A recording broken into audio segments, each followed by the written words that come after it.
नमस्कार साथियों, मैं रंजीत चौहान। जिस सीबीआई के दम पर मोदी सरकार विपक्ष पर तांडव करती थी, विपक्ष पर प्रहार करती थी, विपक्ष की सरकार को गिराती थी, उसी सीबीआई को सुप्रीम कोर्ट ने मोदी सरकार के पीछे लगा दिया है। जाते जाते सीजीआई बीआर गवई ने उसी सीबीआई को मोदी सरकार के पीछे जड़ दिया है। अब मोदी सरकार बिलबिला उठी है। दोस्तों, मोदी सरकार ने अब तक कितने हजार रुपए घोटाला किया है, अब सब कुछ सामने आ जाएगा। कितने अमीरों को, कितने अपने अडानी अंबानी दोस्तों को फायदा पहुंचाया है, अब सब कुछ सामने आ जाएगा।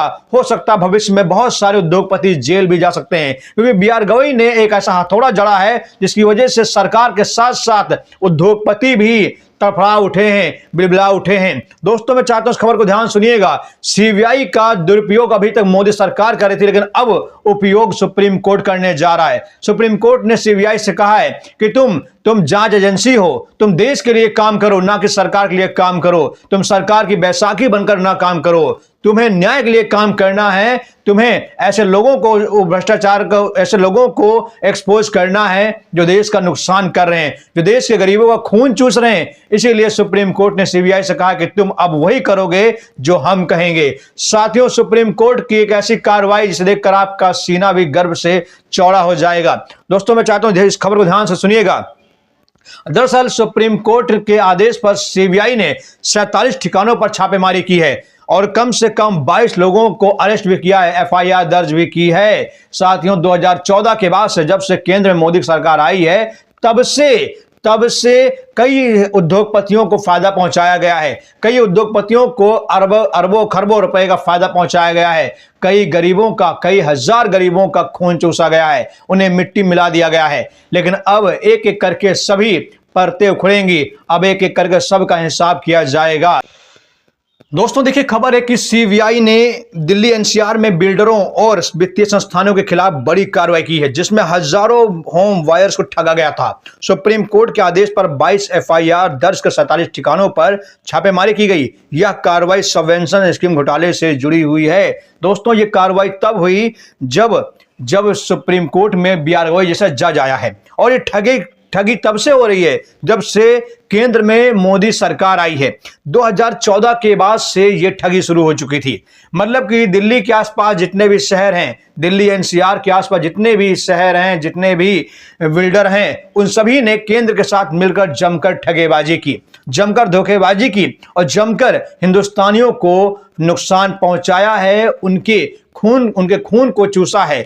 दोस्तों, लेकिन अब सुप्रीम कोर्ट बख्शने के मूड में नहीं है। सुप्रीम कोर्ट ने सीबीआई से कहा कि मुझे एक एक पैसे का हिसाब चाहिए, और इसमें जितने लोग भी शामिल हैं, चाहे वो नेता हों, अभिनेता हों, उद्योगपति हों, सबको चिन्हित करो, सबको सामने लाकर खड़ा करो मैं सबका हिसाब करूंगा। साथियों, अब सुप्रीम कोर्ट के इस फैसले से हड़कंप मच गया है। खबर देखिए, सीबीआई ने बड़ा एक्शन लिया है। सीबीआई ने हजारों होम वायर्स को ठगने वाले बिल्डरों के खिलाफ कार्रवाई की है। सुप्रीम कोर्ट के आदेश पर 22 एफआईआर दर्ज कर 47 ठिकानों पर छापेमारी की गई है। यह कार्रवाई सबवेंशन स्कीम घोटाले से जुड़ा हुआ है। इसमें बिल्डर और वित्तीय संस्थानों ने मिलकर होम वायर्स के साथ धोखाधड़ी की थी। सीबीआई ने बिल्डर फाइनेंस कंपनियों की साठगांठ को बेनकाब किया है। बिल्डर और फाइनेंशियल संस्थानों के बीच मिलीभगत के मामले में कुल 22 केस दर्ज किए गए हैं। जानकारी के मुताबिक इस संबंध में दिल्ली, नोएडा, ग्रेटर नोएडा, गुड़गांव और गाजियाबाद के ठिकानों पर सीबीआई रेड कंडक्ट की गई है। सुप्रीम कोर्ट के निर्देश पर सीबीआई ने कदम उठाया है। बता दें आपको, अधिकारियों ने कार्रवाई के दौरान विभिन्न आपत्तिजनक दस्तावेज, कुछ डिजिटल इलेक्ट्रॉनिक साक्ष्य जब्त किए हैं। सुप्रीम कोर्ट ने अपने आदेश में कहा है कि बिल्डरों और कुछ फाइनेंशियल संस्थानों के अधिकारियों के बीच साठगांठ है, जिस कारण होम वायर्स को जानबूझकर एक फर्जी और जालसाजी वाला सबवेंशन स्कीम के माध्यम से फंसाया गया है। बता दें आपको कि ये जो मामला है, ये 2014 के बाद से जितने घोटाले में उसके ऊपर कार्रवाई की जा रही है। नोएडा, ग्रेटर नोएडा में सबवेंशन स्कीम के तहत लाई गई ग्रुप हाउसिंग का योजनाओं की शुरुआत वर्ष 2014 के आसपास हुई थी। इस योजना में धांधली के लिए कुछ बिल्डरों ने फर्जी दस्तावेजों के माध्यम से बैंकों से लोन पास कराए। अब बैंक किसके अंडर में आते हैं, अब जानते हैं अच्छी तरीके से। बैंकों से लोन पास कराए। बैंकों ने बिना मूल्यांकन और निरीक्षण के रकम जारी कर दी। अधिकारियों के मुताबिक बिल्डर और बैंक के बीच अघोषित समझौते के तहत बैंकों ने बिल्डरों को लोन की पूरी राशि दे दी। शर्तों के तहत फ्लैट का कब्जा मिलने तक बिल्डर ईएमआई का भुगतान करना था।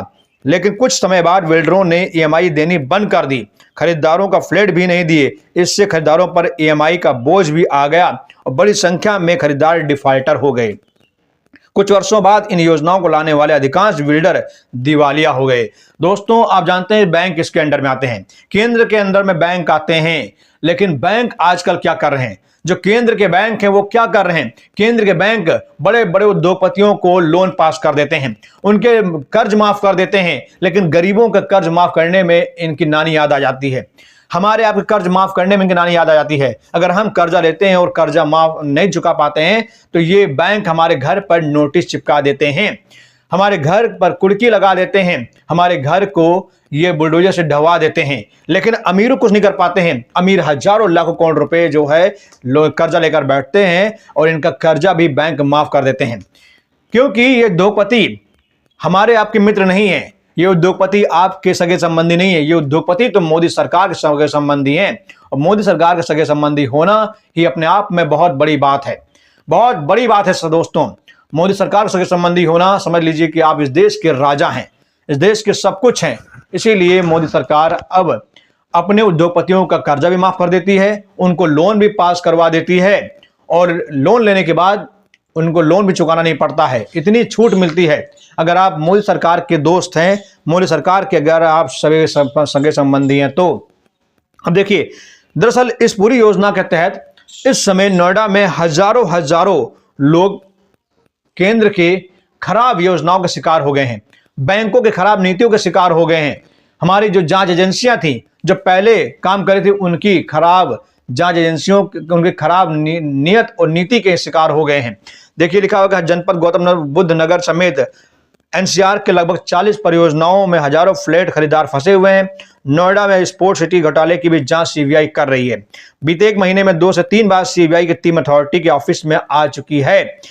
बता दें आपको, टीम ने स्पोर्ट सिटी के सेक्टर्स 78, 79, 150, 152 में आवंटित हुए भूखंडों की भी मौके पर जाकर जांच की है। इन जगहों का सीबीआई ने ड्रोन से भी सर्वे कर चुकी है। सीबीआई इन जगहों पर जाकर ड्रोन सर्वे कर चुकी है। अब मेरा सीधा सवाल है हमारे देश की सरकार से। हमारे देश की सरकार वोट तो लेती है हमसे आपसे वोट लेकर सरकार बनाती है, लेकिन काम किसके लिए करती है? वो अडानी के लिए करती है, अंबानी के लिए करती है। जहां जहां सरकारी भूमियां होती हैं, सरकारी जंगल होते हैं, उन्हें 1-1 रुपए में जंगल को अडानी का नाम कर देती है। कितने रुपए में? 1 रुपए में। ये 1 रुपए का हिसाब कौन सा है? हमें जो है 1 रुपया फालतू नहीं दिया जाता है। हमारी जो जमीन है उस पर भी कब्जा कर लिया जाता है, उसको भी जो है जबरदस्ती ले लिया जाता है। लेकिन जब हम उसका मुआवजा मांगते हैं तो हमें 1 रुपया भी फालतू नहीं मिलता है। यहां तक कि हमारी जो मूल राशि होती है जमीन की, उसको भी नहीं दिया जाता है। लेकिन यहां अडानी को सरकारी जमीन 1 रुपए में दे दी जाती है। अडानी को सरकारी जमीन 1 रुपए में देकर अडानी से कहा जाता है कि आप अपने उद्योग खड़ा करिए, आप हजारों लाखों जंगल काट दीजिए, लाखों जंगली जानवर बेघर हो जाते हैं, भूख से तड़प तड़प कर मर जाते हैं, हजारों जंगली जानवर शहर में आ जाते हैं। मतलब कि इन सब की चिंता सरकार को नहीं है। अडानी अंबानी के लिए सरकार कुछ भी कर सकती है, अपने उद्योगपतियों के लिए सरकार कुछ भी कर सकती है, लेकिन हमारे आपके लिए वो बिल्कुल भी चिंतित नहीं होती है। आज बिहार में चुनाव है, बिहार में जब चुनाव है तो हमारे देश की सरकारें बड़े बड़े वादे कर रही हैं बिहार में, लेकिन फैक्ट्री लगाने की बात कोई नहीं कर रहा है। सिर्फ और सिर्फ खेसारी लाल यादव कर रहे हैं कि हम रोजगार देंगे, लेकिन कोई भी भाजपाई नेता बता दीजिए कि वो फैक्ट्री लगाने की बात कर रहा हो, रोजगार देने की बात कर रहा हो, कोई नहीं कर रहा है। सिर्फ और सिर्फ लालू प्रसाद यादव की पार्टी ही रोजगार देने की बात कर रही है, वरना मोदी सरकार, ये एनडीए वाले तो हर हर महादेव जय श्री राम के नारे से ही लोगों को खुश कर रहे हैं। मोदी जी जब भाषण देते हैं तो कहते हैं कि हमने आपको जो है फ्री डाटा दिया है, रील्स बनाइए, रील्स का मजा लीजिए। मतलब हमारे देश के युवाओं को जब नौकरी की जरूरत है, रोजगार की जरूरत है, तो उन्हें रील्स बनाने की पेशकश की जा रही है कि भैया आप रील्स बनाओ, आपकी दुनिया सिर्फ रील्स में है, रोजगार में नहीं है। बाकी आपके लिए मैंने मंदिर बना दिया अयोध्या में। जब भी आपका मन भटके, आपको रोजगार की जरूरत हो, आपको कभी शिक्षा स्वास्थ्य की जरूरत हो, तो आप मंदिर में आ जाइए, हाथ जोड़ खड़े हो जाइए, आपको सब कुछ मिल जाएगा। ये है हमारे देश की सरकार की नीति। ऐसी नीति अगर देश की रहेगी तो फिर देश कैसे आगे बढ़ेगा? कैसे बढ़ेगा दोस्तों? बिल्कुल नहीं बढ़ सकता है। देश को आगे बढ़ने के लिए जो है शिक्षा स्वास्थ्य रोजगार की जरूरत है। देश को आगे बढ़ाने के लिए हमें अच्छी नीति की जरूरत है। अगर अच्छी नीति देश में नहीं आएगी, काम करेगी, तो फिर देश आगे नहीं बढ़ पाएगा।